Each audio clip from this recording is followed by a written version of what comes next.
नमस्कार, स्वागत है आपका यूएई खबर में। चलिए शुरू करते हैं आज की ताज़ा बुलेटिन, लेकिन उससे पहले आप यूएई और देश दुनिया की तमाम बड़ी खबरों को सबसे पहले जानने के लिए हमारे चैनल को सब्सक्राइब कर लें। बेल आइकन पर ज़रूर क्लिक करें ताकि आप तक सारे दिन की अपडेट सबसे पहले पहुंच जाए। तो चलिए अब खबरों को बताते हैं। सबसे पहले हम आज हिghlights को जानेंगे, फिर खबरों को डिटेल में बताएंगे। तो चलिए शुरू करते हैं। भारतीय प्रवासी की लगी lottery, Dubai duty free draw में जीती BMW बाइक। टेक्निकल खराबी के चलते जद्दा लाहौर पीआईए फ्लाइट की दमम में इमरजेंसी लैंडिंग, सभी यात्री सुरक्षित। स्कूल व्हाट्सएप ग्रुप से उठा बवाल, दुबई में मां पर पूर्व पति को बदनाम करने का केस। ओमान में रजब का चांद नहीं दिखा, अब सोमवार से शुरू होगा रजब 1447 हिजरी। दुबई में 2 नए ट्रेड सेंटर ब्रिज खुले, सफर अब सिर्फ 2 मिनट का। यूएई बहरीन रिश्तों को मिला सम्मान, अल अरीन रिजर्व का नाम अब मोहम्मद बिन जायद नेचर रिजर्व। दुबई में शेख मोहम्मद ने ग्रेट अरब माइंड्स अवार्ड जीतने पर लेबनानी अर्थशास्त्री को दी बधाई। और आखिर में जानेंगे क्या है आज के रियल रेट्स, क्या है आज के गोल्ड रेट्स और क्या है आज के दरहम रेट्स। तो चलिए खबरों को डिटेल में बताते हैं। भारतीय प्रवासी की लगी lottery, Dubai duty free draw में जीती BMW बाइक। यूएई में रहने वाले एक भारतीय प्रवासी की किस्मत चमक गई। उन्होंने दुबई ड्यूटी फ्री के फाइनेंस सरप्राइज ड्रॉ में BMW बाइक जीत ली है। हालांकि 38 साल के इस विजेता का कहना है कि वो बाइक बेचने की योजना बना रहे हैं। अबू धाबी में रहने वाले एसी टेक्नीशियन पलानी अंदावर अय्यनार ने ड्रॉ का टिकट खरीदा था और उसी टिकट ने उन्हें BMW R1300 RS मोटरसाइकिल दिला दी। गल्फ न्यूज से बात करते हुए अय्यनार ने कहा कि इस जीत के लिए दुबई ड्यूटी फ्री का शुक्रिया। बाइक बेचकर जो भी पैसे मिलेंगे वो मेरे बहुत काम आएंगे। अय्यनार इस ड्रॉ के 3 विजेताओं में से एक हैं। इस ड्रॉ में दूसरा विजेता भी अबू धाबी से ही है। 38 साल के स्थानीय नागरिक सलेम अल फजारी की कार बारिश के दौरान खराब हो गई थी, लेकिन उसी दिन किस्मत ने उन्हें बड़ा तोहफा दे दिया। अल फजारी ने 4 दिसंबर को ऑनलाइन टिकट खरीदा था और उसी से उन्होंने Mercedes Benz AMG GT43 car जीत ली। कभी कभी खराब दिन भी अच्छी खबर लेकर आता है और ये कहानी उसी की मिसाल है। टेक्निकल खराबी के चलते जद्दा लाहौर पीआईए फ्लाइट की दम्मम में इमरजेंसी लैंडिंग, सभी यात्री सुरक्षित।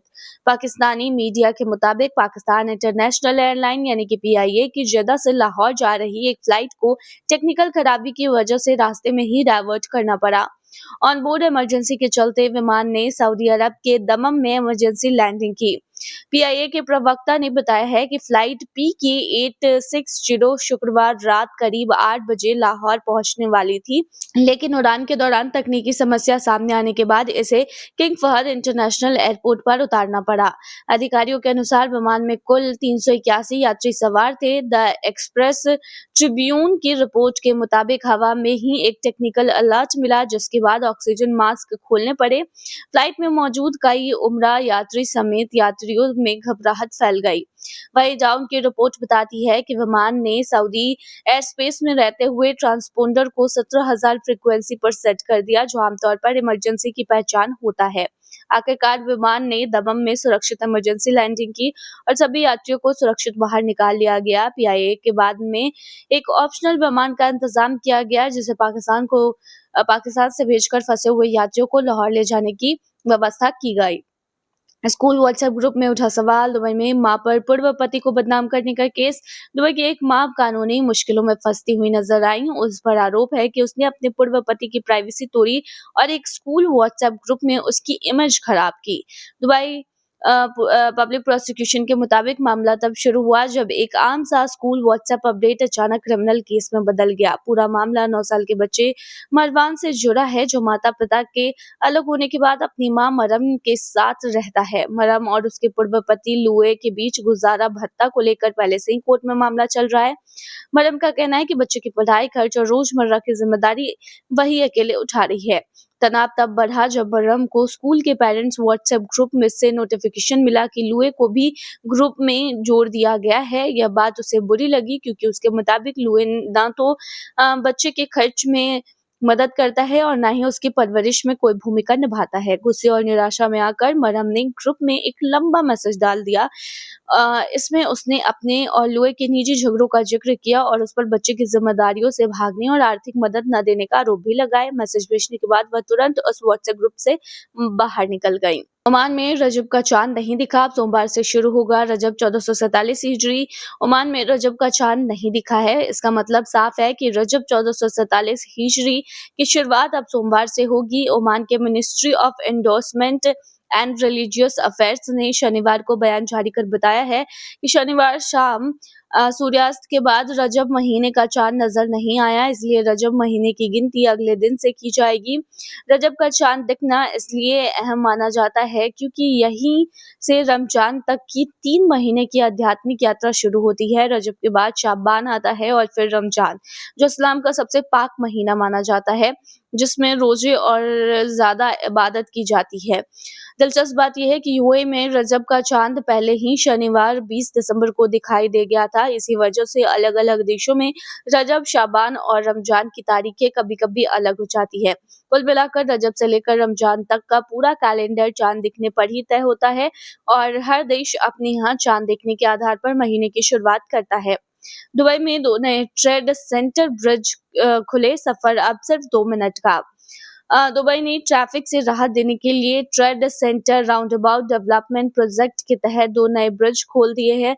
नतीजा साफ है, जहां पहले 10 मिनट लगते थे, अब वहीं सफर सिर्फ 2 मिनट में पूरा हो जाएगा। इन ब्रिजों से 2 दिसंबर स्ट्रीट से शेख राशिद रोड और अल माजिद स्ट्रीट की ओर जाने वाला ट्रैफिक काफी स्मूथ हो गया है। अब ड्राइवर अल मुस्तकबिल स्ट्रीट और जाबील प्लेस स्ट्रीट तक भी आसानी से पहुंच पाएंगे, वो भी बिना रुक कर। हर ब्रिज पर दोनों दिशाओं से दो दो लेन है। कुल लंबाई करीब 2000 मीटर है और हर घंटे लगभग 6000 गाड़ियां आराम से निकल सकती है। इससे ट्रेड सेंटर राउंडअबाउट पर लगने वाला रोज का जाम काफी हद तक कम होगा। खास बात यह है कि रोड्स एंड ट्रांसपोर्ट अथॉरिटी ने तय समय से पहले ही ब्रिज खोल दिए। पिछले साल अक्टूबर में आरटीए ने यहाँ कुल 5 ब्रिज बनाने का ऐलान किया था, जिसकी कुल लंबाई करीब 5000 मीटर होगी। मकसद साफ है, कम जाम, बेहतर फ्लो और तेज सफर। सीधी बात यह है कि रोज आने जाने वालों के लिए ये बड़ा सुकून है। अब रास्ता छोटा है, समय बचता है और ड्राइव ज्यादा आसान हो गई है। दुबई में शेख मोहम्मद ने ग्रेट अरब माइंड्स अवार्ड जीतने पर लेबनानी अर्थशास्त्री को दी बधाई। दुबई के शासक और यूएई के उपराष्ट्रपति प्रधानमंत्री शेख मोहम्मद बिन राशिद अल मकतूम ने रविवार यानी 21 दिसंबर को लेबनान के प्रोफेसर बदी हनी को 2025 के लिए इकोनॉमिक कैटेगरी में ग्रेट अरब माइंड्स अवार्ड जीतने पर बधाई दी है। शेख मोहम्मद ने अपने एक्स अकाउंट पर लिखा कि प्रोफेसर हनी सिराक्यूज यूनिवर्सिटी में इकोनॉमिक्स के जाने माने प्रोफेसर है और इकोनॉमेट्रिक्स व आर्थिक डेटा एनालिसिस के मॉडल विकसित करने में अहम योगदान दिया है। उन्होंने बताया है कि प्रोफेसर हनी 200 से ज्यादा साइंटिफिक पेपर पब्लिश कर चुके हैं। आर्थिक डेटा मॉडलिंग पर उसकी किताब दुनिया भर के रिसर्चर्स के लिए एक भरोसेमंद रेफरेंस मानी जाती है। चलिए अब हम आपको बताते हैं कि आज के रियल रेट्स, क्या आज के गोल्ड रेट्स और क्या है आज के दिरहम रेट। शुरू करते हैं रियल रेट से।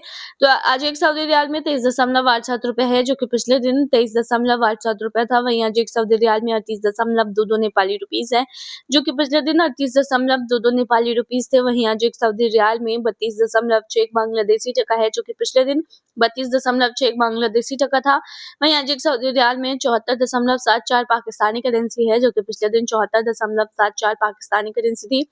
वहीं आज एक सऊदी रियाल में 23.89 भूटानी करेंसी है, जो कि पिछले दिन 23.89 भूटानी करेंसी थी। क्या आज के गोल्ड के रेट तो बता दें। दुबई में आज 18 कैरेट सोने की जो प्राइस है वो 396 दिरहम प्रति ग्राम है, जो कि पिछले दिन 395 दिरहम प्रति ग्राम थी। यानी कि आज के गोल्ड के रेट की 18 कैरेट की भारतीय मुद्रा में कीमत 9658 की है। वहीं 22 कैरेट गोल्ड का दाम 484 दिरहम प्रति ग्राम है, जो कि भारतीय मुद्रा में 11,804 के होते हैं, जो कि पिछले दिन 482.75 दिरहम प्रति ग्राम था। वहीं दुबई में 24 कैरेट सोने के दाम की कीमत 522.75 दिरहम प्रति ग्राम है, जो कि पिछले दिन 521.50 दिरहम प्रति ग्राम थी। वहीं आज के 24 कैरेट सोने के दाम की भारतीय मुद्रा की बात करें तो आज ये 12,749 की है। आखिर में जानेंगे क्या है आज के दिरहम रेट। तो आज एक यूएई दिरहम में 24.39 रुपया है, जो कि पिछले दिन 24.39 रुपया था। वही आज एक यूएई दिरहम में 39.04 नेपाली रुपीस है, जो कि पिछले दिन 39.04 नेपाली रुपीस थे।